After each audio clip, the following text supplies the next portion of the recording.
Right, y'all by herself or something. Oh, well, Reverend, you know. But isn't that awesome? Yes. You know, it's interesting.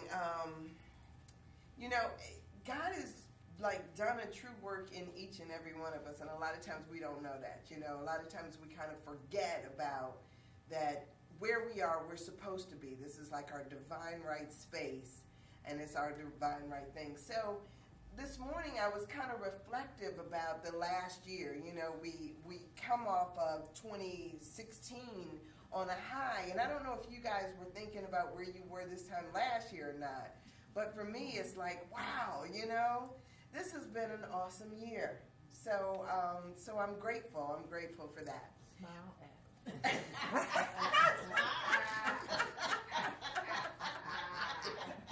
Y'all are funny. Y'all are funny. Bless your heart.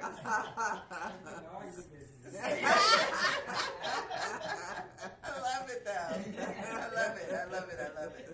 You know, I started thinking about, you know, what I wanted to come in here and talk about. And it was interesting because I was thinking to myself, like, you know, usually I'll come in and I'll talk about something that was really pressed upon me in this, you know, over the past week. Because I stay prayerful all week about what I'm supposed to talk about, you know, and it's just one of those things. It's like, okay, to see what comes up.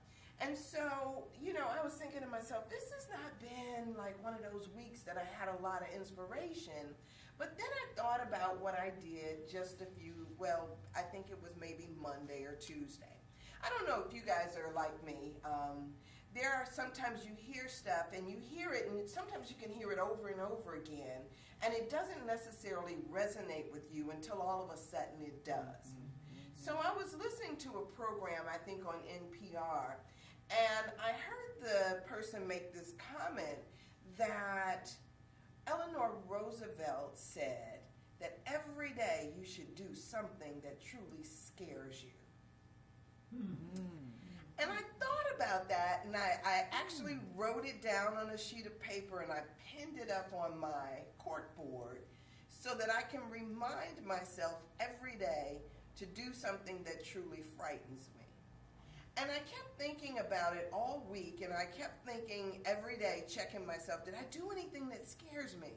And you know, it's funny because when you do stuff that scares you, you know it's a challenge for you. You know it's something that you normally wouldn't do. And so I started thinking about that this morning. It's like, you know, how many days did I go to sleep thinking to myself, I didn't do anything that really scared me. I stayed in my comfort zone. And so I keep saying over and over again every day, it's going to be really big. It's going to be really big, that something that scares me. And really, it's probably not. I mean, for most of us, the things that scare us are things that other people do every day and don't even think anything about it. I mean, you know, they say that public speaking is one of those big fears that people have, one of the 3 top greatest fears. And, you know, this is something I do every day without thinking about it. It's no big deal to me. But for somebody else, it would be that something that scares them. So when we think about what it is that scares us and why, what is it that scares you? Is it singing in public? Is it asking somebody for a favor? Is it actually going after your dreams? Is it saying hello to somebody, or actually instead of, you know, like acting all bashful, is it something else? You know, what is it? What is that thing that truly scares you? So I started thinking about how often we mask the things that really scare us. There's this story I loved I'll say I loved it. It's an interesting story in the Bible. You guys will remember it. I actually set my books up here, not because I'm actually going to look at them, but because they remind me of what I wanted to talk to you guys about.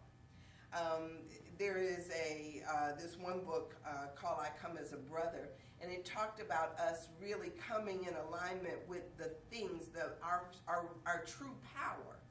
And so I recounted this story that came out in the Bible.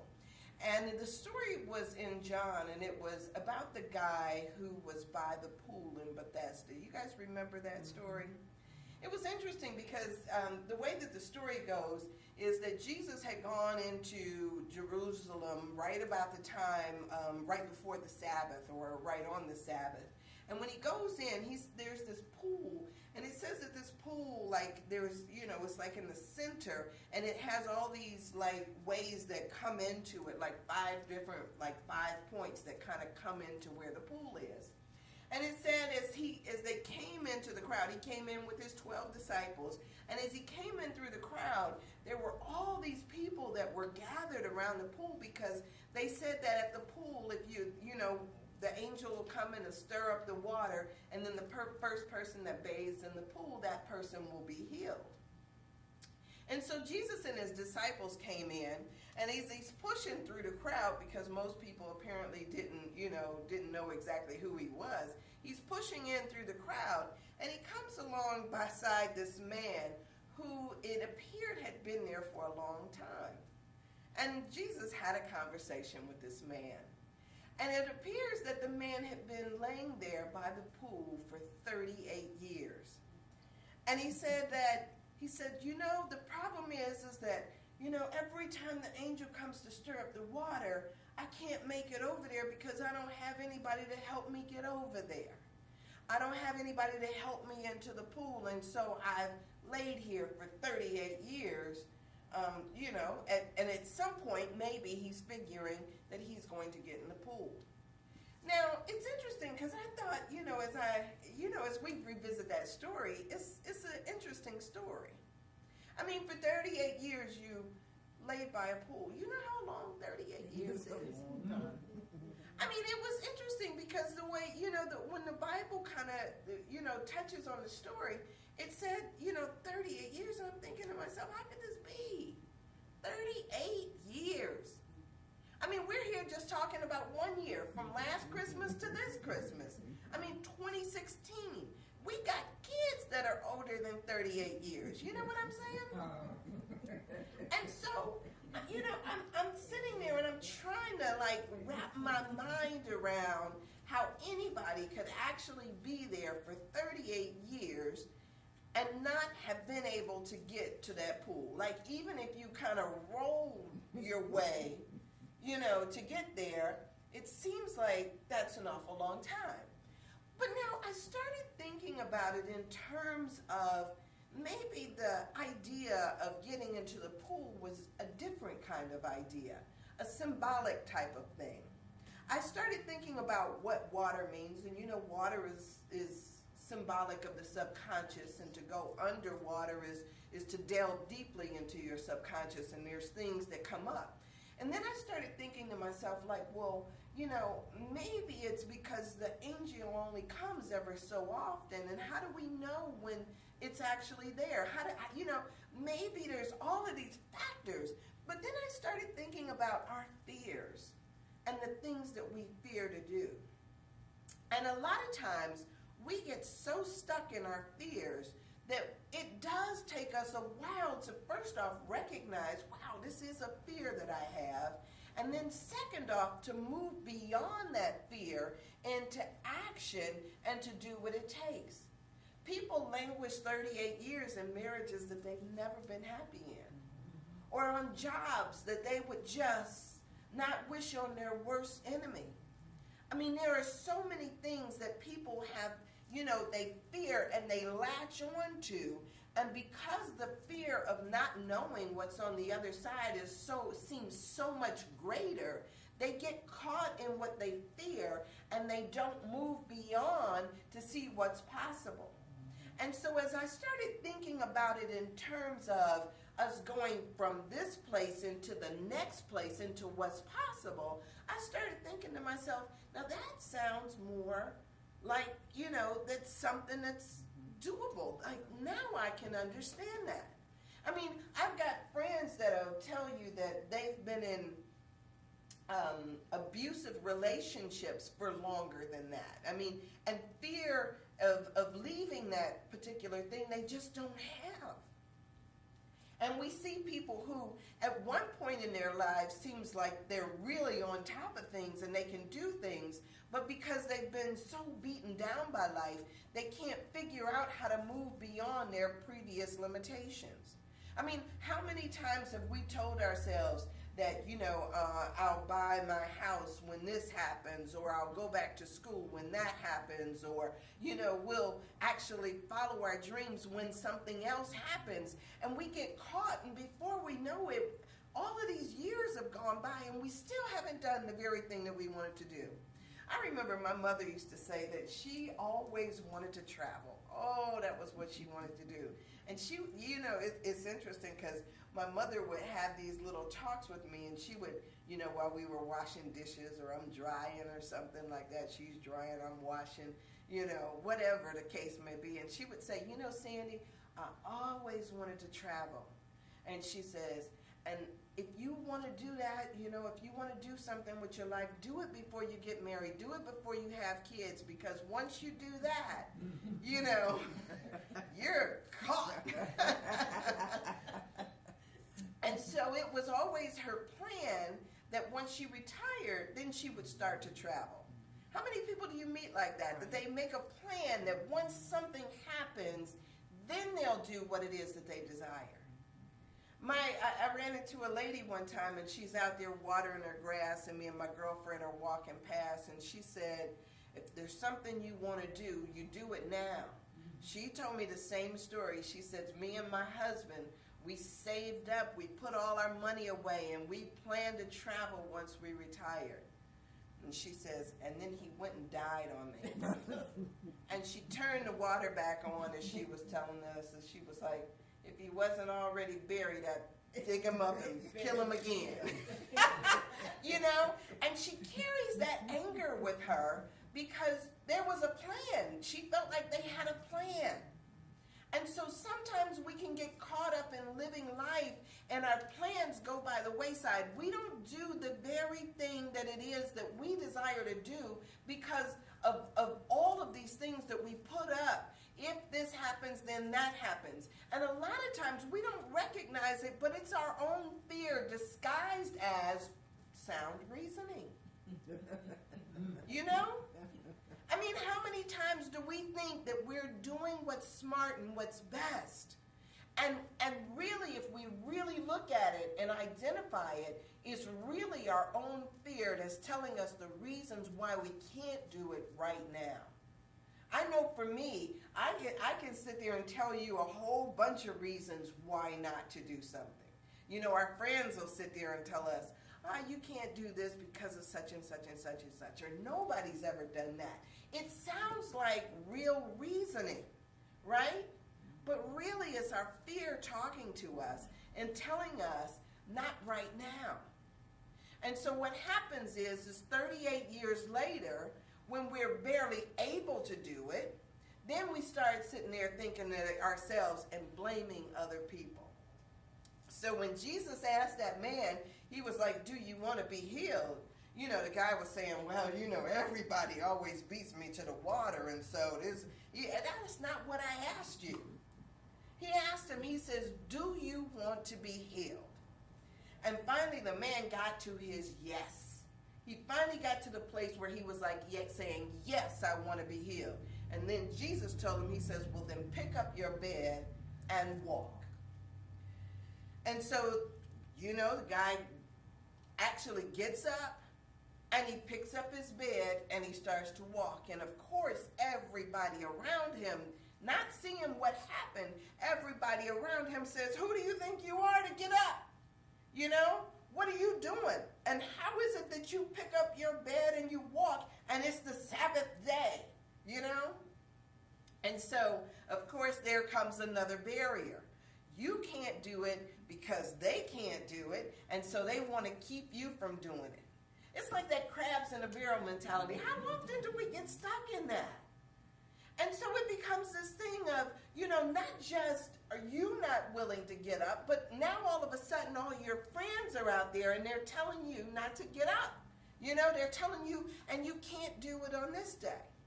Last night I was at an event, and one of my girlfriends, she just wrote a book. and she has her book published on, it's a Kindle book, and it's so amazing because I'm looking at her like, in, Rhonda Crowder, she used to write for the Call and Post, and so now she's got her book out. And so, like everybody else, I'm sitting there because, of course, I went out and I got her book. Well, I just ordered it on my phone.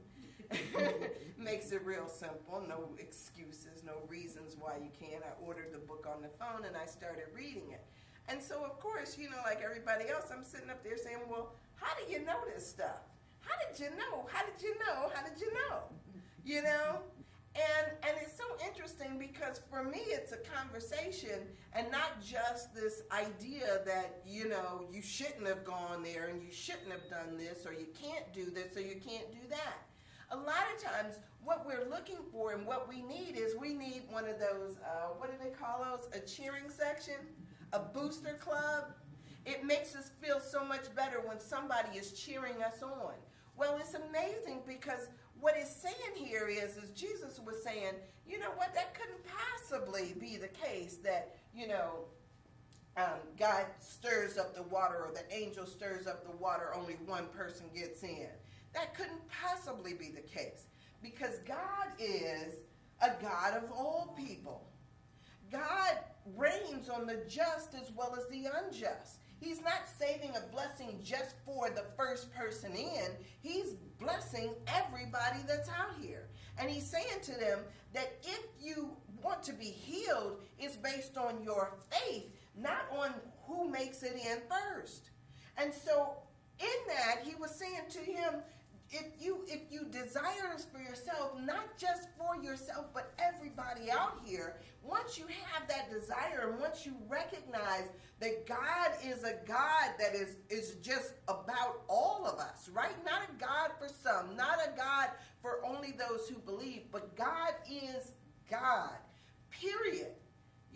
So once we recognize the allness and the opulence of it, once you recognize all of that, it's as if a healing is your birthright. It's not something that you're aspiring to. It's not something out there, but it is right where you are. So he goes and, after the guy goes back and everybody is talking about, who are you to be healed on the Sabbath, this, that, and the other. Jesus says to them, because he went and told the priest and everybody, Jesus says to him, he was like, does it not rain and feed the grass on the Sabbath? He was like, aren't babies born on the Sabbath? Is God only working like Monday through Saturday and not on the Sabbath too? What kind of craziness is this? And so it becomes the way that we conduct our lives to know that the allness is the allness all the time. God is lavishly abundant and giving to you all the time, not just to one of us, but to all of us all the time. And so it becomes a thing where it's not the situations that need to change. It's not all this other stuff. It's us in our own minds that need to change. There is nothing to fear. The same God that allowed Rhonda to write the book allows you to write the book. It allows you to sing your song. It allows you to do what it is that you fear to do. It is saying yes to you, and the fact that you're here on this earth, on this plane at this moment is all the permission that you need. Amen. Now, so why not? And when I keep thinking, when I go back to Eleanor Roosevelt's quote, that whole thing about do something that you fear, I kept thinking to myself, what is it that I fear to do? I got a lot of things that I fear to do if I'm honest about it, right? Yes. I mean, a lot of times I'm like, people say, even with the coat, I told you guys the story about my coat. It's like I had a fear of wearing a coat. Because, who am I? What makes me so special? The ideas and judgments that we have about other people. And, the pretentiousness and all this other stuff. It's not true. God gave and God gives to you abundantly. Yes. Pressed down, running over, all of that stuff, right? Yes. So who are you to. How many people, it's so funny, how many people wanted to drive a luxury car and then they don't drive the luxury car that they want because they're worried about what other people will think about them? You know? How many people won't, you know, I had a girlfriend that even turned down a position because she was like, oh, you know, I would be promoted out over people who have been here longer than me. Okay, and that means what? You know, I tell you, and you know, I can only speak half the time. I look at all my friends and all that stuff, but I mean, I've got stories in my own life. I mean, when I was in school, I don't know if I told you guys about this before. You know, I'm in a class. I was really good at math, but of course I hated to admit it because I just didn't want anybody to think that I was special. And so, you know, the teacher puts up a problem on the board, and she's like, the first person that solves this problem gets an A, and everybody else is going, ooh, ooh, ooh, and they're guessing, and they're throwing out all these numbers. And I'm sitting there, and I'm looking at it, and I'm like, but this is a fraction. And everybody else is saying stuff, and they're just guessing and guessing. So you know what Sandra does. Sandra taps the guy up in front of her and says, say this. And so what does he do? He says it. And she's like, you know, it's like the clouds part. She's like sitting there, so she's so proud of him, and she says, come up and show us how you got that. So when he gets up there and he stands at the board, he's just standing there, and he looks back over his shoulder like I'm going to be able to tell him from there, you know? And he kind of keeps looking back like I've let him down. I've betrayed him somehow.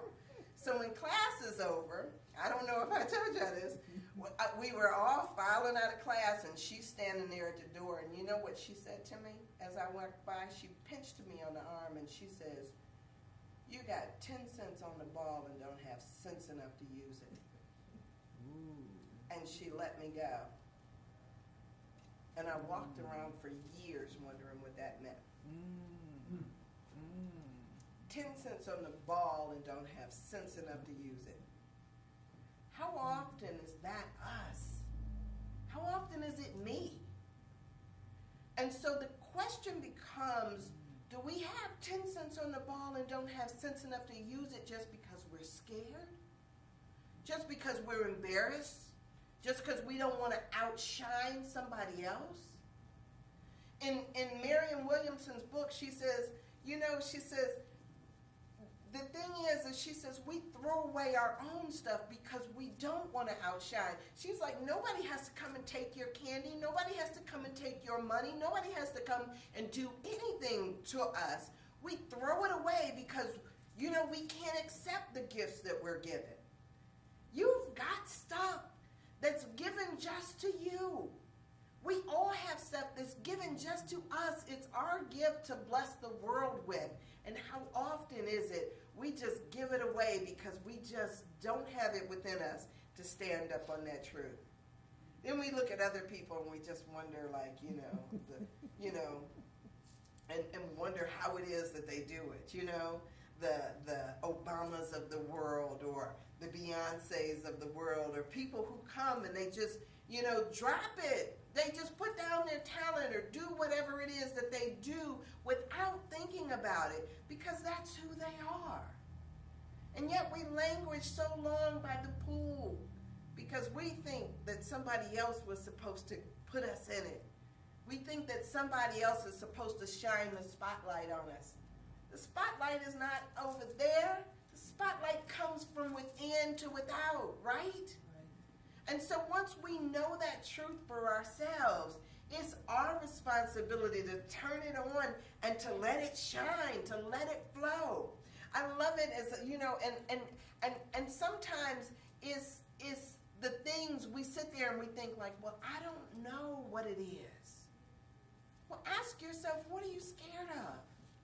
What do you fear? What is it that you feel like you're holding on to and that you haven't let out? What is that? And sometimes we may think, oh, it's not that big of a deal, right? Sometimes we think, I got a girlfriend who, how old is Sophie? Maybe about 60, 62 or something like that. She plays the bass guitar now. All right. And she just took lessons a couple of years ago.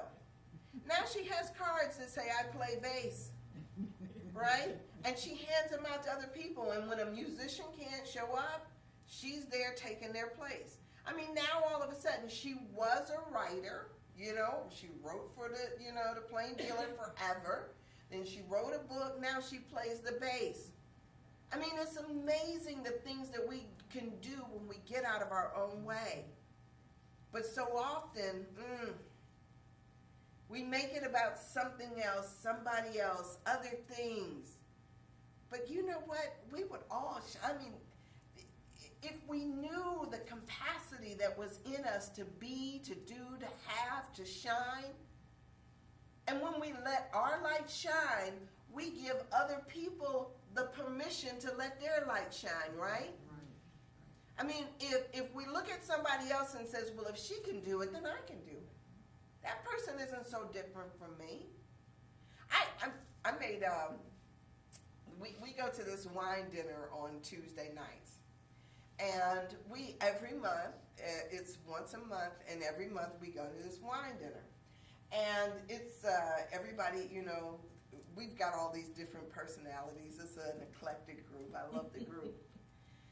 And so the other day I wanted to take everybody a Christmas gift. And I was thinking to myself, well, do I take candy canes? Do I take, do I go out and buy something? What is it that I take? And so I decided what I could do, what was an inexpensive thing to do, I'm going to bake cakes. So I get my stuff together and I whip it all up and I made all these cakes and I put them in these cute boxes. I wrapped them all up. And I'll tell you guys, I don't know. You know how it is? You haven't exactly tasted the cake. You hadn't baked that cake before, and you don't know exactly how it's going to be. And so you're sitting there with all these cakes, and they're just like you're sitting there. Am I actually going to give it out? These people are real connoisseurs of food. So, of course, at a certain point at the end of the evening, I figured, well, I don't want to take all this stuff back with me. So I started handing out the little cakes and everything. I handed them to everybody, and I said, I'd never baked this cake before. Here come my excuses. I've never tried this before. I just threw something together. We eat it at restaurants. They serve it warm, put a little ice cream on it. It'll be okay, I'm doing my apologies for it. Just like the little, just like me and the little problem on the board and the guy. I'm, of course, making all the excuses because I just knew nobody was going to like my baking. But then all of a sudden, the next day, here comes my little things coming in on Facebook. Oh my God, Sandra, that cake was so good. And I'm sitting there and it's like, whew. I'm telling Ellen, whew. I mean, could you imagine? I tell you guys, because I tell all my business anyway. I've done karaoke. And I know what it's like when you mess up, because all of a sudden nobody wants to look at you. Like, whoo, you got up there and you look like you had a little something in you, but you come off the stage and nobody's even, they're not even looking your way. You know when you've done bad, right? I mean, I was like, so I know what it's like when people, don't like what it is that you do. And then other people will come up to you and they're like, wow, and they're so excited about the gift that you've given. You guys, all of us have something that we do that is our gifting to the world. Are you a great listener? Are you one of those people that can, sometimes we see problems going on in everybody else's lives. We have the answers, but we never speak up because, who are we to do it? If that's your gifting, give your gift. Figure out what it is and give from that deep place within that is your gift to the world. We made Christmas about so many other things. We made it so materialistic. We got to give gifts and we got to do that. But what about the gift that is you? What about coming fully to the table and giving from your deep self? That's what's called for here. When Jesus was born in the manger, it's so interesting in that whole story. It says 3 wise men looked up at the stars and they followed the star to the place, to the manger where he was. There was nothing that came out and said that on such and such a day, this person will be born and he'll be wearing such and such so you can identify him clearly. No, they came bearing gifts on a hunch. It was not something, it was like they put 2 and 2 together and they followed this and they weren't sure when they went up there. They couldn't have been sure. Mary wasn't sure. Joseph wasn't sure. It was some angel said, and even that, when an angel speaks to you, are you sure? It requires faith that takes us over the hump. We can have faith in all kinds of things, but when we don't have it in ourselves, what does it mean? And when we're not using it, what does it mean? Faith is like a verb. It means that something, you have to do something. You have to stretch somewhere. Something has to occur. And so this thing of faith, if we exercise it in ourselves, it'll mean that we're actively doing something. What is it that is yours to do? What is the gift that you give? Who is the gift? And who is the giver? All of this stuff comes into question right here and right now at this time, right? This year. Let's be about something other than, because you know, sometimes this stuff that we go by, it has absolutely no value. But when we give from our deepest self, that's when we're getting into something that has value. That's when we're really tapping in. So if nothing else, you guys, I won't be here next week. I'll be out of town. But I would encourage each and every one of you to do like I'm going to do and do something that scares you every single day. I think that's a great, great way to go into 2017. Let's start doing something that scares us.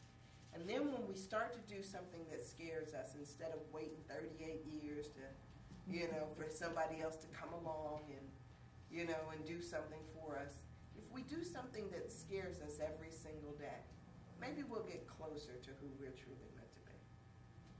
Deal? Deal. Deal. So pray with me.